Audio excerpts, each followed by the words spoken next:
مسیح में आपकी सलामती हो और खुदा का फजल आप और आपके घरानों पर हमेशा बना रहे। मैं हूं साजिद भट्टी और मैं आपकी खिदमत में हाजिर हूं डे ऑफ रिवाइवल के साथ। और याद रखिए, हर दिन हमारे लिए बहाली और बेदारी का बाइस है। आइए खुदावंद के खूबसूरत कलाम में से आज के दिन के लिए हम खूबसूरत तलावत देखेंगे। पैदाइश की किताब, उसका दूसरा बाब और उसकी 22वीं आयत। इस तरह से कलाम मुकद्दस में मरकूम है, और खुदावंद खुदा उस पसली में से जो उसने आदम से निकाली थी एक औरत बनाकर उसके पास लाया। खुदा के कलाम के पढ़े और सुने जाने पर खुदावंद की बरकत हो। आइए आज के दिन हम थोड़ी देर के लिए हवा के बारे में सीखेंगे। हवा तमाम इंसानों की मां। हवा को ये शर्फ हासिल है कि हवा के बगैर खुदा को आदम का बाग में रहना और खुदा की हजूरी में अकेला आना पसंद ना आया, और आदम के लिए हवा को एक मददगार के तौर पर बनाया गया। और याद रखिए, हवा पहली खातून है और हवा पहली औरत है, और हवा को यह भी शर्फ हासिल है कि उसे आदम की पसली में से लिया गया है। और हवा ने जब अपने इर्द गिर्द निगाह दौड़ाई और जिस बाग के अंदर वो रहती थी उस जगह का मंजर और चीजें बड़ी दिलकश और खूबसूरत थी, और वो दिल को तस्कीन और फरहत बख्शने के लिए खूब थी। और हवा ने जिस हवा में सांस लिया वो हवा बड़ी खालिस और साफ थी, और जो पानी हवा ने पिया वो पानी बड़ा खालिस और बड़ा साफ था। और हवा जिस माहौल में रहती थी वहां और भी बहुत से जानवर रहते थे, लेकिन हर तरफ अमन और सुकून था, कोई किसी का दुश्मन ना था। हवा ने ऐसे पुरसकून, पुरआराइश और सहूलियात से भरे हुए मुकाम पर जो है वो रहना शुरू किया, और हवा का हर दिन खुशी और मुसर्रत से भरा था, क्योंकि आदम और खुदा की रिफाकत में हवा जो है वो खुशी और सुकून और मुसर्रत जो है वो महसूस करती थी। लेकिन एक दिन अचानक उसने एक आवाज सुनी, और जब उसने वो आवाज सुनी तो वो उस आवाज को सुनने के बाद जब उस आवाज की तरफ मुतवज्जो हुई, और वो आवाज उससे ये दरियाफ्त कर रही थी कि क्या खुदा ने वाकई ही तुम्हें बाग के एक दरख्त का फल खाने से मना किया है। और जब ये बात हवा से पूछी गई तो हवा दिल में ये सोचने लगी कि मैं हर रोज उस फल की खूबसूरती को देखती हूं,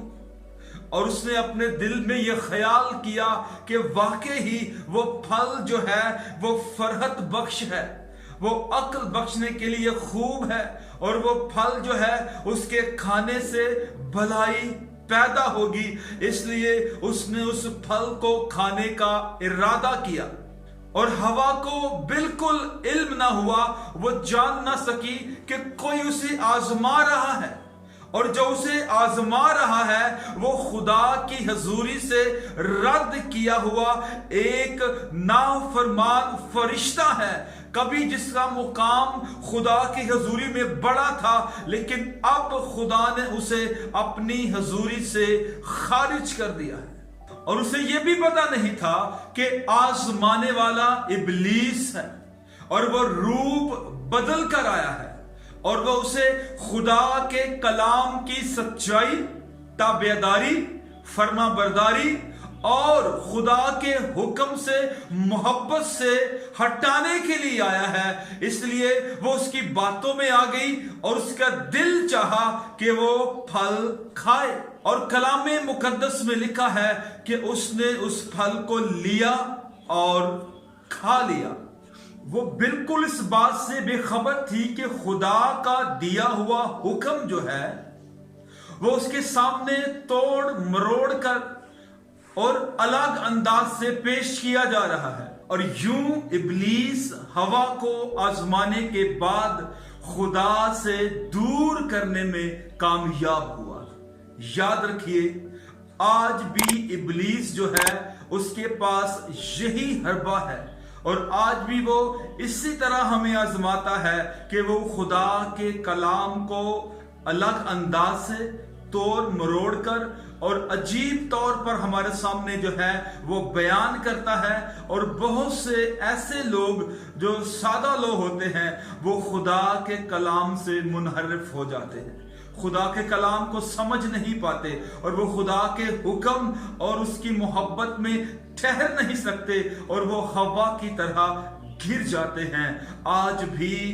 ابلیس آدم کے بیٹوں اور ہوا کی بیٹیوں کو آزما رہا ہے، اور وہ اسی طور پر آزماتا ہے۔ وہ مختلف طریقوں سے خدا کے کلام کو ہمارے سامنے پیش کرتا ہے، اور یاد رکھے، کلام کو توڑ مروڑ کر پیش کر کے اس نے پہلی خاتون کو جو ہے وہ آزمایا اور اسے خدا سے دور کر دیا۔ لیکن ہمیں محتاط رہنا ہے، وہ آج بھی اسی حربے کو لے کر ہمارے سامنے کھڑا ہے، وہ آج بھی ہماری راہوں میں رکاوٹیں ڈالنے کے لیے یہی حربہ استعمال کرنا چاہتا ہے، اور اسے لگتا ہے کہ وہ اس حربے کو استعمال کر کے کسی بھی انسان کو جو ہے وہ آزما سکتا ہے اور خدا کی محبت سے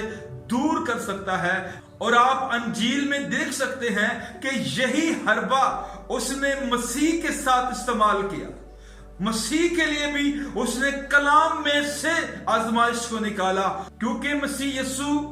از خود کلمہ خدا تھے اور خدا کے بیٹے تھے، اس لیے انہوں نے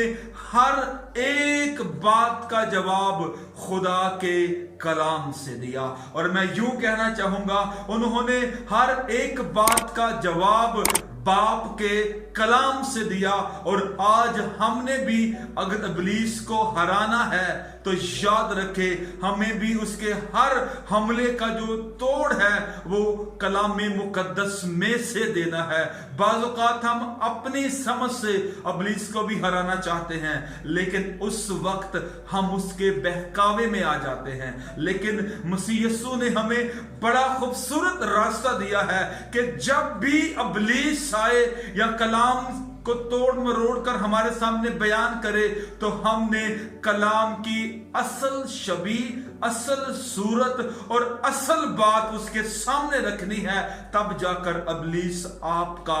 کچھ نہیں بگاڑ سکتا۔ خداوند آپ سب کے ساتھ ہو۔ اب تک ہمارا چینل سبسکرائب نہیں کیا تو ابھی سبسکرائب کریں اور بیل آئیکن کو کلک کر کے ہماری لیٹسٹ ویڈیوز کے بارے میں اپڈیٹ جانیں۔